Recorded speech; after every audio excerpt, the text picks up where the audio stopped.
ইডেনের মাটিতে হাত ঘুরিয়ে বল করছেন স্বামী বিবেকানন্দ। স্বামীজির নাম মাথায় এলেই মনে আসে মাথায় পাগড়ি, গেরুয়া বসন, শান্ত কিন্তু আত্মবিশ্বাসী একজনকে। কিন্তু ইডেনে বল হাতে 7 উইকেট নিয়েছিলেন তিনি।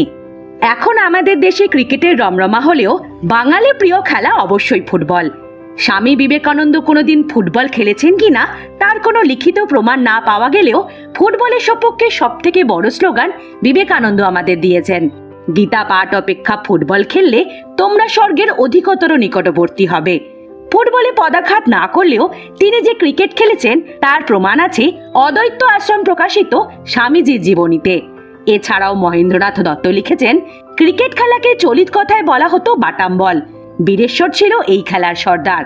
এই জন্য বীরেশ্বর যতক্ষণ না মাঠে নামিত খেলা জমিত না। 1880-এর দশকে ইডেন গার্ডেন ব্রিটিশদের দখলে। ইংল্যান্ডের বাইরে সবথেকে বড় ক্রিকেট মাঠ ছিল এই মাঠ। সেই সময় ইডেন গার্ডেনে ভারতীয়দের প্রবেশ ছিল নিষিদ্ধ। তবে এই প্রথা ভাঙলেন গণিতবিদ সারদারঞ্জন রায়।